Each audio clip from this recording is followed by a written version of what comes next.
noite.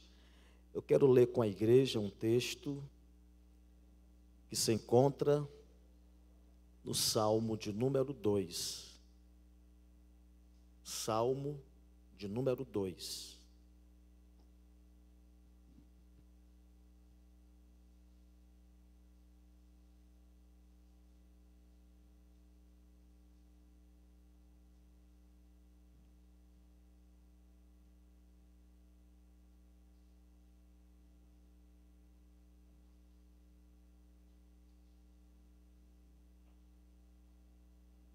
Os que encontraram, digam amém.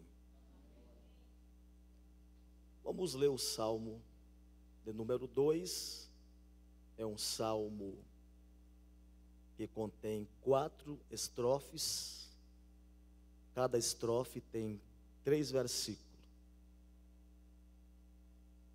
Porque se amotinam as nações e os povos imaginam coisas vãs.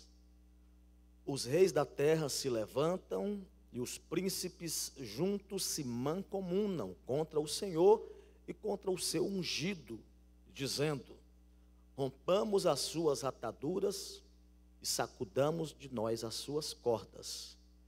Aquele que habita no céu se rirá, o Senhor zombará deles. Então lhes falará na sua ira e no seu furor os confundirá. Eu, porém, ungi o meu rei sobre o meu santo monte Sião. Recitarei o decreto. O Senhor me disse: tu és meu filho, eu hoje te gerei. Pede-me, e eu te darei as nações por herança, e os confins da terra por tua possessão. Tu os esmigalharás com uma vara de ferro. Tu os despedaçarás como a um vaso de oleiro. Agora, pois, ó reis, sede prudentes, deixai-vos instruir, juízes da terra. Servi ao Senhor com temor e alegrai-vos com tremor. Beijai o filho, para que se não ire e pereçais no caminho, quando em breve se inflamar a sua ira.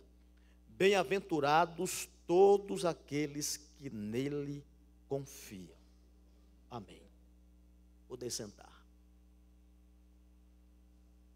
Este salmo, ele tem alguns aspectos importantes.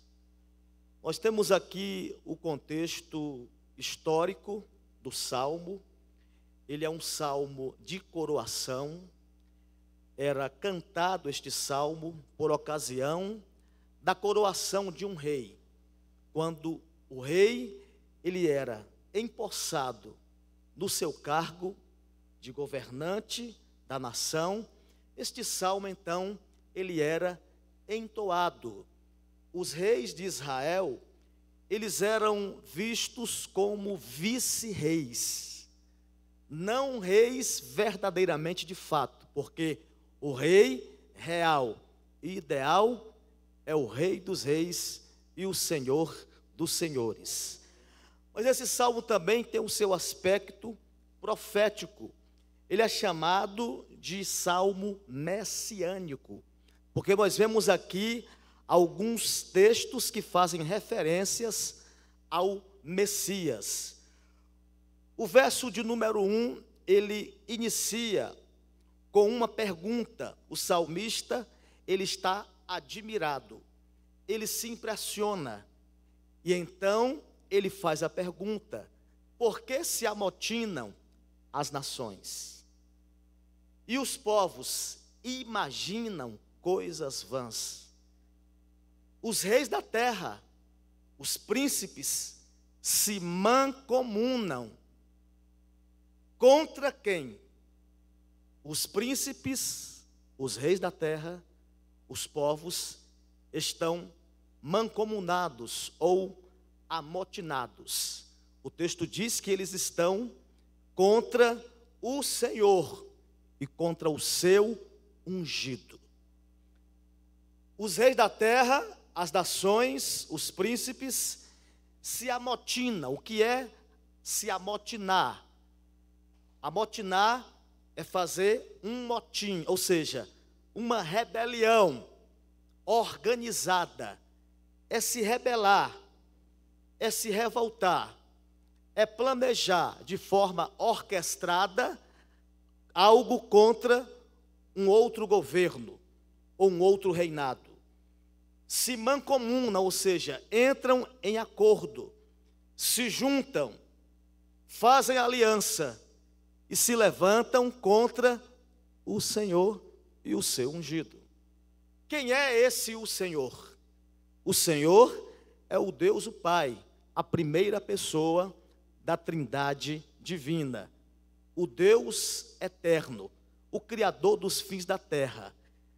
Mas também se levantam contra o seu ungido. A palavra ungido, no original hebraico, significa Messias. Ungido, no original grego, significa Cristo.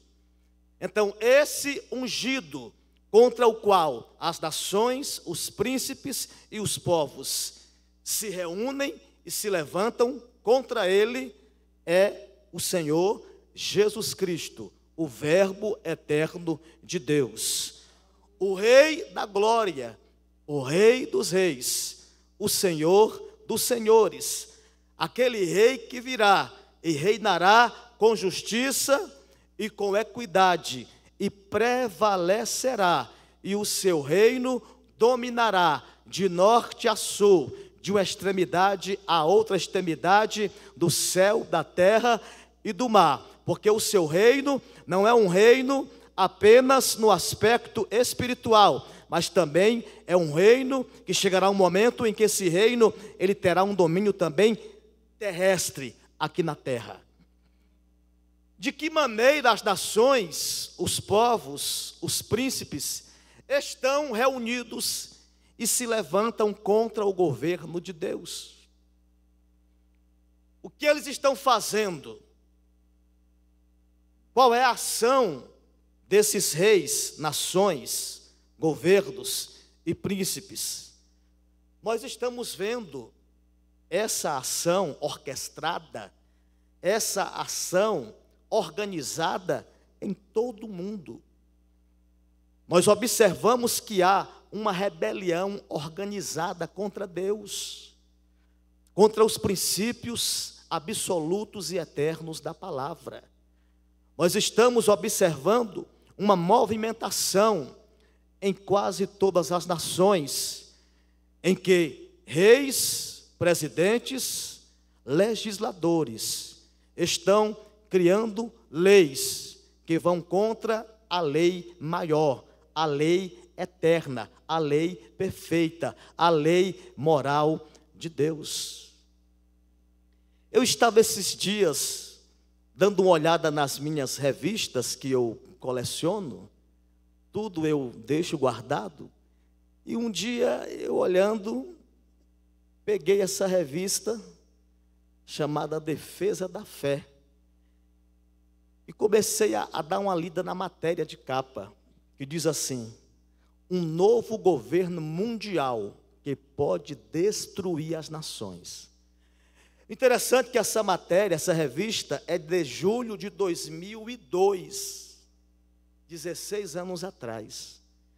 E quando eu comecei a ler esse artigo sobre esse novo governo mundial que pode destruir as nações, eu fiquei surpreso.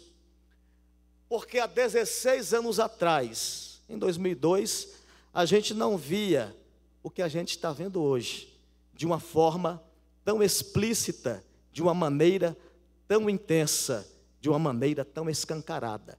Eu comecei a ler o artigo, e o autor do artigo, ele comenta que a Organização das Nações Unidas, ela exerce um papel de grande influência em todas as nações do planeta Terra. Que a ONU, ela tem em cada nação comitês, agências da ONU. E essas agências da ONU, elas estão para fiscalizar os acordos internacionais que foram feitos na Assembleia Geral das Nações Unidas. E você sabe qual é a agenda, o programa da ONU? Eu comecei a ler aqui, veja bem, há 16 anos atrás. Qual é o objetivo da ONU, a sua influência em cada nação? Eu marquei aqui. Relatórios de agências da ONU recomendam que cada país, 2 pontos.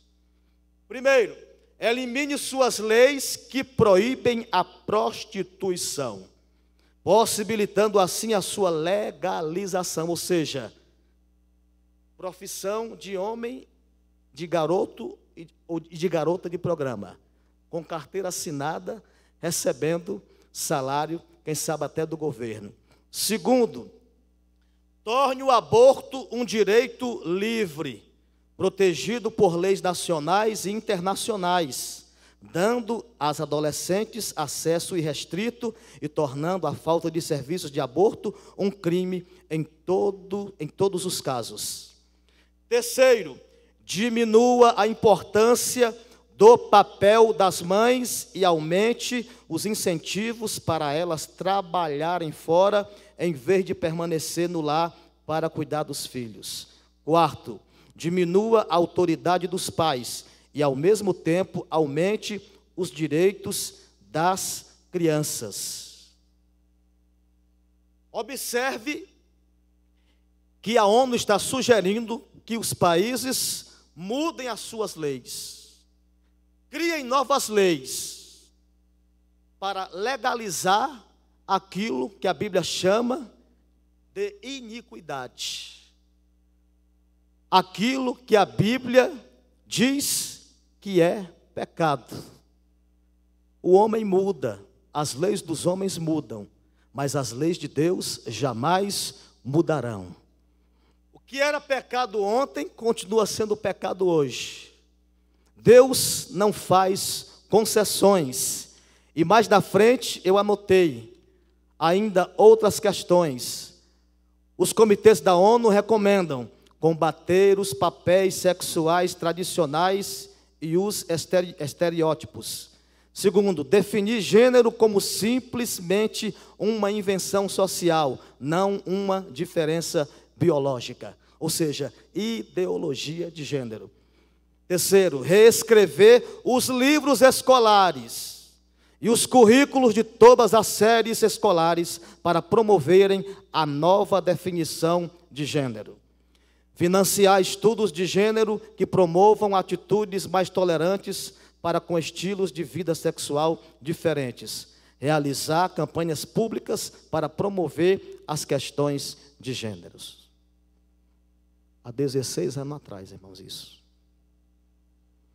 E naquela época a gente não via isso de uma forma como está hoje. Mas já havia esse programa da ONU, interferindo na soberania nacional de cada país. Com certeza, inspirados por esse espírito desse texto. Por que se amotinam as nações? E os povos imaginam coisas vãs. Se levantam contra Deus o Pai e contra o Messias, Deus o Filho, Jesus. Jesus é o ungido de Deus. Ele entra em Nazaré, onde fora criado, segundo o seu costume. Ele vai à sinagoga e ele abre o texto de Isaías 61, verso 1, e ele lê: o Espírito do Senhor está sobre mim e me ungiu. Glória a Deus. E ele fecha o livro e diz assim: hoje se cumpriu esta profecia. Glória a Deus. O apóstolo Pedro prega em Atos e diz assim: como Deus ungiu a Jesus de Nazaré, o qual andou fazendo bem e curando a todos os oprimidos do diabo, porque Deus era com ele. O verso 3 diz assim, do Salmo 2: rompamos as suas ataduras e sacudamos de nós as suas cordas. O que isso significa? É que o homem, ele entende, o homem sem Deus, o homem natural, ele acha que o servir a Deus é uma vida de restrições. Ele entende que o servir a Deus é uma vida apenas de abstinência. É uma vida sem liberdade. Eles não querem as cordas do amor de Deus. Porque as pessoas pensam que liberdade significa ausência de restrições, de regras. Rompamos as suas ataduras e sacudamos de nós as suas cordas. Eles não querem se submeter ao senhorio de Cristo. Eles preferem as cadeias do pecado do que o jugo suave de Jesus. Mas a verdadeira liberdade não é a ausência de restrições. A verdadeira liberdade é a liberdade da glória dos filhos de Deus. A verdadeira liberdade é a liberdade de erguer as mãos, bendizer, louvar, adorar ao Senhor. Aleluia! A verdadeira liberdade é a liberdade que nos é dada pelo novo nascimento, pelo perdão dos nossos pecados e por nosso nome escrito no livro da vida. A verdadeira liberdade é amar ao Senhor, é servir a Ele com alegria, com prazer. Essa é a verdadeira liberdade, é ver em cada detalhe da vida a mão de Deus, a ação de Deus, o poder de Deus, a sabedoria de Deus. Essa é a verdadeira liberdade. A verdadeira liberdade, queridos, é poder cantar, sorrir, é poder falar em uma língua que ninguém não entende, mas é uma língua da nossa intimidade e comunhão com Deus. A verdadeira liberdade é sentir uma alegria e uma paz que excede todo o entendimento. A verdadeira liberdade é encontrar a pérola de grande valor chamada Jesus Cristo de Nazaré. A verdadeira liberdade é saber que se um dia a trombeta tocar, eu vou subir ao encontro do Senhor nos ares. Esta é a verdadeira liberdade. Você tem essa liberdade esta noite? Nós temos em nossa vida o jugo de Jesus. Ele diz: eu sou manso e suave, glória a Deus, meu jugo é suave, eu sou manso e humilde de coração, em mim você encontra descanso para a tua alma, paz verdadeira.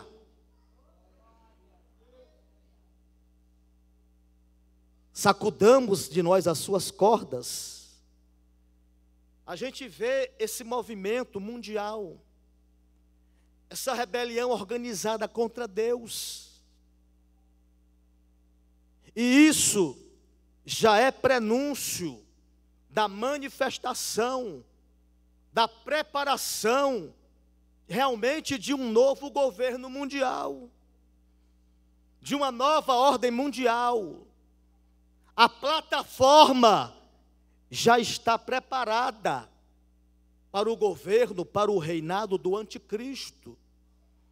E o apóstolo Paulo deixa isso bem claro em sua segunda carta aos Tessalonicenses, capítulo 2. Ele diz que haverá uma apostasia, um movimento mundial, uma rebelião organizada contra Deus, contra o seu reino, contra o seu governo. Não adianta o homem querer legalizar a ilegalidade espiritual. Não adianta as nações legalizar a iniquidade. Não adianta a humanidade querer dar uma nova definição de gênero, ideologia de gênero. Menina não nasce menina, menino não nasce menino, e quer implantar isso na mente do povo, está nas escolas, nos livros para os nossos filhos. A Bíblia diz que no princípio Deus fez macho e fêmea. Não adianta. Não existe uma terceira via. É uma loucura, é uma aberração, é uma monstruosidade o que estão querendo implantar na sociedade. Satanás visa destruir a família, queridos. Porque a família é a base da sociedade.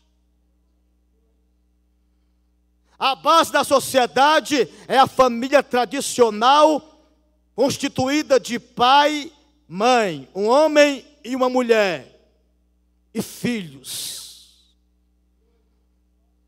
Satanás, ele vem tentando destruir o plano de Deus.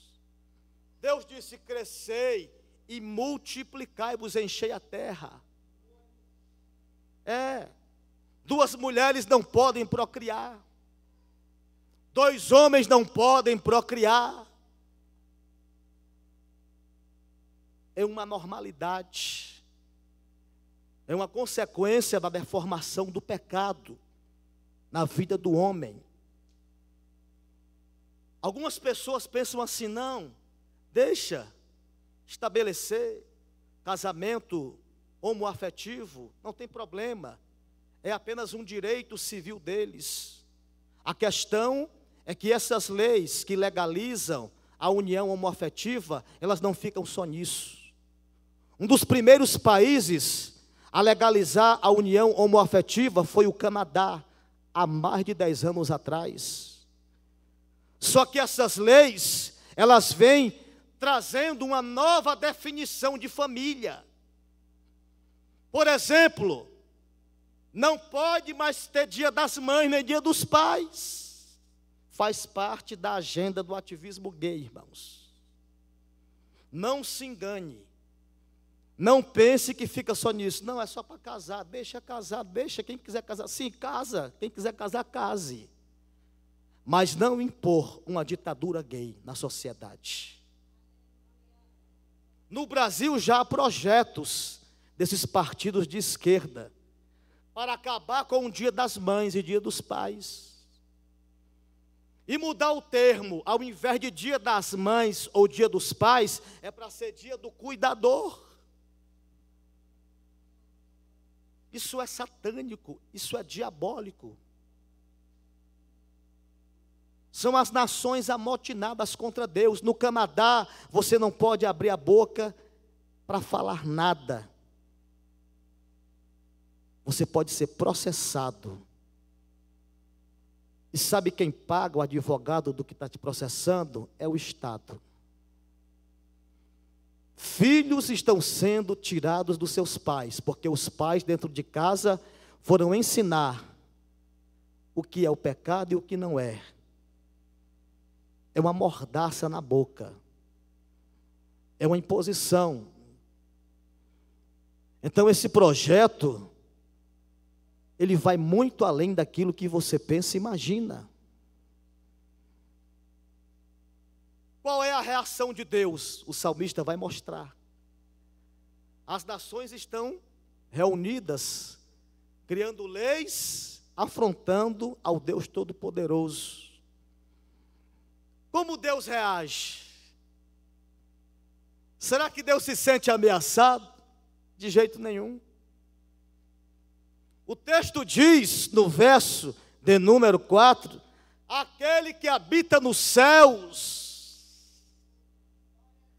aquele que está no alto e sublime trono e entronizado entre os querubins, e cujo nome é santo, e que habita na luz inacessível, diz o texto, que Deus olha para as nações, e a reação de Deus é rir deles. Literalmente, Deus zomba deles. É tolice se levantar contra o Deus Todo-Poderoso. Deus diz: eu ungi o meu rei, sobre o meu santo monte Sião. O Senhor me disse: tu és meu filho, eu hoje te gerei. É um texto profético. Esse texto fala do Senhor Jesus Cristo. Jesus é o Filho amado do Pai. É aquele que, quando João Batista o desce às águas, se ouve a voz do céu: este é meu Filho amado, em quem me comprazo. Glória a Deus. Tu és meu filho, eu hoje te gerei. E quando o texto fala de Jesus sendo gerado, se refere ao momento da sua ressurreição. E Atos 4, 26 e 27, e 10 e 31, nos fala isso. Esse texto é usado, Pedro, na sua pregação, ele ao falar da ressurreição de Jesus, ele cita este salmo: tu és meu filho, eu hoje te gerei. Não deixarás a minha alma no Hades, e nem permitirá que o teu santo veja a corrupção. E o pai fala ao filho: pede-me, e eu te darei as nações por herança, e os confins da terra por tua possessão. Aleluia! O verso 9 nos leva a um capítulo escatológico. Tu os esmigalharás com uma vara de ferro, tu os despedaçarás como a um vaso de oleiro. Esse texto nos leva a Apocalipse 19, verso 15, parte B. Aquele momento em que Jesus vem, em Apocalipse 19. Esse momento em que Jesus vem, ali, não é o momento do arrebatamento da igreja. O arrebatamento da igreja já terá acontecido. A igreja, a noiva, será arrebatada pelo noivo. E essa igreja, ela é chamada de virgem pura, sem mácula, sem mancha, sem ruga. Aleluia! Sabe por quê? Porque a igreja de Jesus, ela não negocia os seus princípios, os seus valores, e não vende a sua consciência. Ela é chamada de virgem pura e sem mácula, porque ela não se mistura, não se prostitui com as ideologias que são pregadas e defendidas hoje, até mesmo por igrejas que se dizem cristãs. Igrejas que estão apostatando do verdadeiro cristianismo bíblico, que é claro que não é um cristianismo de agressão física ou verbal. É claro que há um respeito à decisão pessoal de cada indivíduo. Mas respeitar é diferente de aprovar. A Bíblia diz que Deus é tão puro, é tão santo, que não pode ver o mal. Ele ama o pecador, mas aborrece o pecado. O verdadeiro amor não é aquele amor que passa a mão no pecado, mas é falar daquilo que é a verdade com o amor de Cristo, que transforma, que salva e que liberta.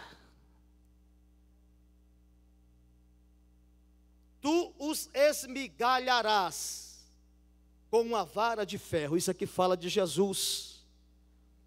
Quando ele vier na segunda fase da sua vinda.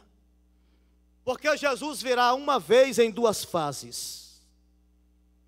Na primeira fase, ele vem para a igreja. Na segunda fase, ele vem com a igreja.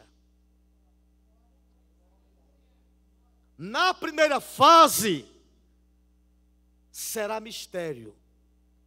Os salvos de todas as épocas que morreram serão ressuscitados, receberão corpos glorificados e incorruptíveis. Os salvos vivos daquela ocasião receberão também uma metamorfose espiritual e receberão corpos glorificados. E diz Paulo: e subiremos juntos ao encontro do Senhor nos ares. Glória a Deus. Na primeira fase, Jesus vem até os ares. Na segunda fase, os seus pés pisarão o monte das oliveiras. Glória a Deus. Aleluia. Na primeira fase, os pecadores, os ímpios serão deixados. Na segunda fase, eles serão destruídos. Entre a primeira fase e a segunda fase da vinda de Jesus, haverá um período de 7 anos, que a Bíblia chama de a grande tribulação.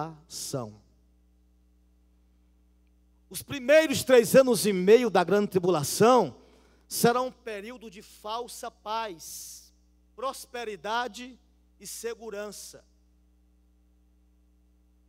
O governo do anticristo trará, nos 3 anos e meios, uma época de prosperidade, de abundância. Eu vejo hoje muitos cristãos totalmente preparados para aceitar o governo e o reino do anticristo, porque estão negociando a sua fé, os seus princípios bíblicos, por causa de coisas materiais, por causa de benefícios temporais. Queridos, quem cuida de nós é o Senhor. O governo das nossas vidas é o governo de Deus. Se você tem, foi Deus que deu, foi Deus que abriu a porta. Ele usa até jumenta para falar com Balaão. Mas não venda a sua fé. Não negocie os seus princípios. Pode fazer chover prosperidade, mas se defendem bandeiras contrárias à igreja e à família tradicional, eu não vou apoiar. Não vou apoiar. Pode até ter políticas públicas e sociais maravilhosas, mas sem troca disso, eu vou ter que engolir o meu neto ir para a escola para ver pornografia. Eu não vou aceitar. Eu não vou participar. Eu não vou tomar parte. Eu não vou ser cúmplice. Seja qual partido ou qual político for. E o mais grave de tudo é quando esses sistemas políticos se levantam contra a nação de Israel. Esse é o ponto mais grave, queridos. Bastaria ter só esse ponto, já seria suficiente para a gente rejeitar. Porque Deus disse a Abraão: abençoarei os que te abençoarem, e amaldiçoarei os que te amaldiçoarem. É loucura, insensatez se levantar contra a nação de Israel. A Bíblia diz: orai pela paz de Jerusalém, prosperarão aqueles que te amam. Um dia, Hugo Chávez, presidente da Venezuela, em um discurso, ele abriu a boca e disse: maldita seja a nação de Israel. Eu amaldiçoo Israel com todas as minhas vísceras. Ele repetiu 3 vezes isso. Eu amaldiçoo Israel com todas as minhas vísceras. 2 anos depois, Hugo Chávez morreu de câncer no intestino. Abençoarei os que te abençoarem, e amaldiçoarei os que te amaldiçoarem. As nações que defendem, protegem Israel são nações prósperas e abençoadas. As nações que se levantam contra Israel, elas caem por terra.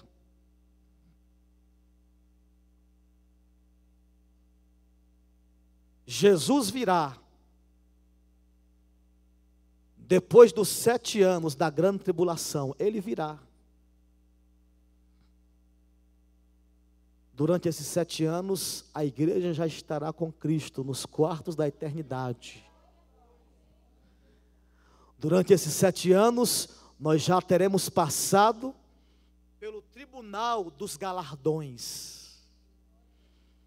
Durante esses 7 anos, enquanto a terra é sacudida e atingida pelos cálices que serão derramados e pelas trombetas da ira divina que serão tocadas, a igreja, ela estará participando do grande banquete da ceia, das bodas, do Cordeiro, onde Jesus Cristo, pessoalmente, Ele servirá a sua noiva. Glória ao nome dEle esta noite.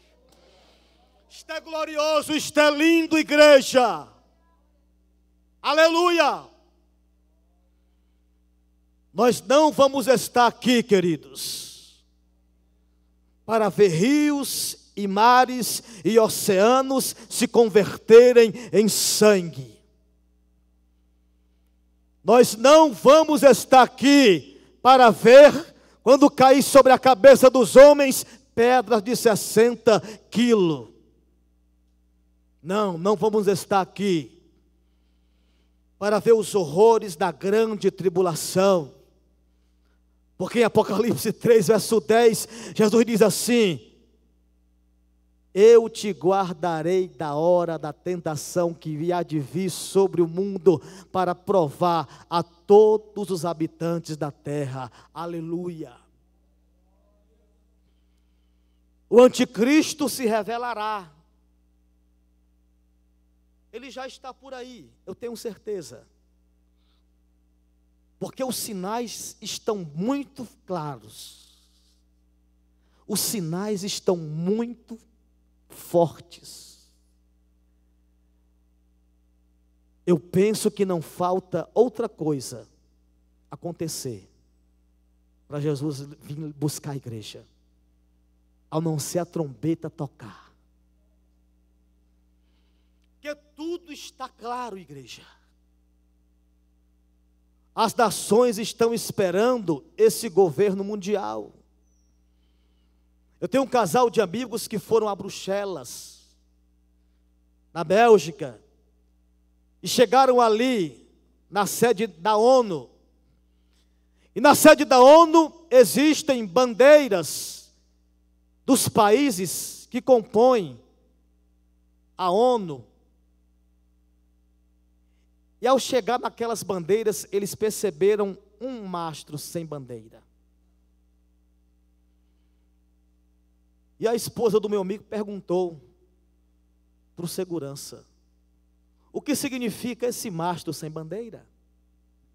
E ele respondeu: esse mastro sem bandeira significa um novo governo mundial que nós estamos esperando, que vai trazer as respostas que a humanidade precisa. O anticristo está aí, por trás dos bastidores. Vejam, tudo está sendo montado para o governo e para o reino dele. Mas a igreja não estará aqui nessa época. O apóstolo Paulo diz que o mistério da injustiça, da iniquidade, já está operando no mundo. Mas há um que agora resiste, até que do meio seja tirado. Paulo está dizendo, olha, existem sinais e indícios de que o anticristo está para entrar em cena, mas ele ainda não pode entrar em cena, porque há um que agora resiste.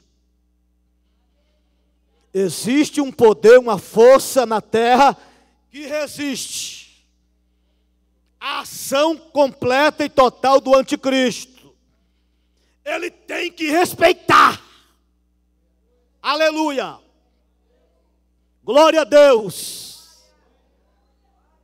Aí Paulo diz assim, então, quando aquilo que o resiste for tirado, será revelado o iníquo. Quem é aquele que resiste? O Espírito Santo na vida da igreja. A igreja, ela tem um papel profético, irmãos. Nós não podemos nos render. Nós não podemos nos acovardar. Podemos até chegar num ponto de corrermos o risco de ir para a prisão, para a cadeia. Deixa ir para a cadeia. Ali na cadeia, como Paulo e Silas, Deus vai manifestar a sua glória e salvar vidas, e abalar os alicerces do inferno, glória a Deus. Talvez, quem saiba, esta geração dessa igreja, ela chegue ao ponto das dores de parto, quem sabe? Deus permitirá, para provar a nossa fé. Não passaremos pela grande tribulação, não, senhores. Mas será necessário passarmos por um aperto. E Jesus disse, para que se manifeste os verdadeiramente fiéis. O anticristo enganará a nação de Israel. Sim. Os judeus ainda aguardam o Messias. Eles não creem que Jesus de Nazaré, o filho de Maria e José, da tribo de Judá, eles não creem que ele é o Messias prometido. Eles ainda aguardam o ungido. Esperam ansiosamente. E Jesus disse em João 5, verso 43, Evangelho de João, eu vim em meu nome, e vocês não me aceitaram. Se outro vier em seu próprio nome, a esse aceitareis. Em Daniel 9, verso 24 a 27, Daniel diz assim, e ele, o anticristo, fará alianças com muitos, por uma semana. Ele, o anticristo, fará uma aliança com muitos. Quem são esses muitos? A nação de Israel, o povo judeu. O povo judeu receberá o anticristo como se ele fosse o seu Messias. Aparentemente, o anticristo trará uma solução de paz para o problema do conflito no Oriente Médio, palestinos e judeus. Os judeus pensarão, então esse é o nosso Messias. Mas nessa época, o templo, o terceiro templo judaico estará reconstruído, estará de pé. Os sacrifícios serão outra vez restabelecidos. E diz Paulo que o anticristo, ele entrará no templo de Deus, como se fosse Deus. Daniel diz que ele, o anticristo, vai fazer cessar o sacrifício e a oferta de manjares. Ele vai exigir adoração a ele. E é nessa hora que ele quebra a aliança que ele havia feito com o povo de Israel. Sabe por quê? Porque a nação de Israel, depois do cativeiro babilônico, aprenderam a lição. Eles não adoram a nenhum outro Deus, nenhuma outra divindade ou entidade. Eles só adoram ao Deus de Abraão, Isaque e Jacó, ao Deus Yahvé, ao Deus Criador dos céus, da terra e de tudo que neles há. Aleluia! É só esse Deus que eles adoram. Aleluia! E ao rejeitarem adorar o anticristo congregará as nações da terra no vale de Josafá,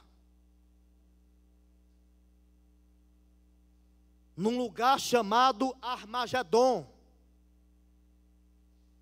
uma planície imensa que fica a 35 quilômetros de Nazaré. O anticristo congregará os seus exércitos. E Zacarias capítulo de número 11 diz, verso 12 e verso 3 de Zacarias: e acontecerá naquele dia que farei de Jerusalém uma pedra pesada para todos os povos. Todos os que carregarem com ela certamente serão despedaçados, e ajuntar-se-ão contra ela todas as nações da terra. Jerusalém será cercada. O povo judeu estará em aperto, em agonia. E diz Zacarias no capítulo 12, verso de número 9: e sobre a casa de Davi e sobre os habitantes de Jerusalém derramarei o espírito de graça e de súplicas. Deus derramará sobre eles o espírito de súplicas, e eles clamarão e eles suplicarão ao Senhor, no seu aperto, da sua angústia, cercados pelo anticristo e suas nações confederadas. Eles dirão: Deus do nosso pai Abraão,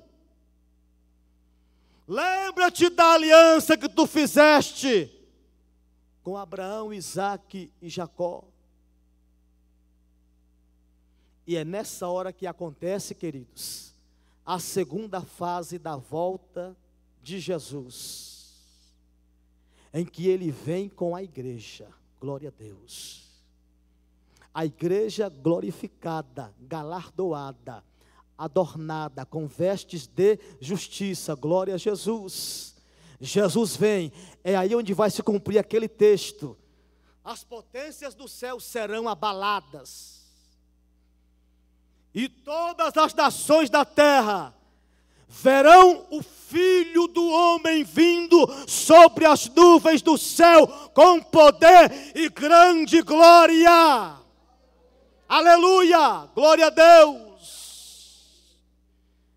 E todo olho o verá, até mesmo aqueles que o traspassaram. Glória a Deus. E em Zacarias 14, verso 3 e 4, está escrito: e o Senhor sairá e pelejará contra estas nações.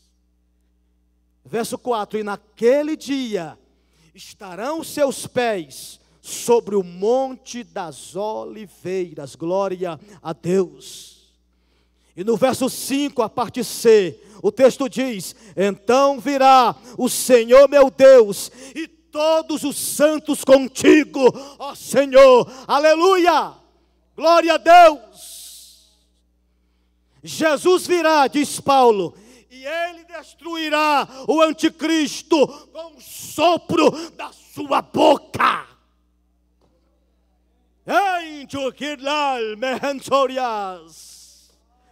É por isso que é inútil se levantar contra o Senhor e contra o seu ungido. Glória a Jesus. É naquele dia que todo o Israel se converterá a Cristo. O Israel remanescente será salvo. Sabe por quê? Porque eles vão olhar para Jesus, o verdadeiro Messias. E diz o profeta Zacarias, no capítulo de número 12 e no verso de número 10. E olharão para mim a quem transpassaram, e o prantearão como quem pranteia por um unigênito, e chorarão amargamente por ele, como se chora pelo primogênito. E no verso 6 do capítulo 13 de Zacarias, está escrito, irmãos, que os judeus olharão para Jesus e verão as marcas nas mãos. Zacarias 13, verso 6. E se alguém lhe disser: que feridas são essas nas tuas mãos? Que coisa linda. Jesus responderá: são as feridas com que fui ferido em casa dos meus amigos. Glória a Deus. Aleluia. É nesse momento que vai se cumprir aquilo que o salmista diz no Salmo 2. Ele regerá as nações com vara de ferro. Aqueles que se submeteram a ele serão seus súditos, seus servos, pelos séculos dos séculos. Mas aqueles que resistiram ao seu reino e ao seu governo serão destruídos, aniquilados, subjugados. É a pedra cortada sem o auxílio de mão de Daniel capítulo 2, que bate nos pés da estátua. E a estátua que representa os reinos universais, ela rui, ela vira pó. Mando que dobei chandriais.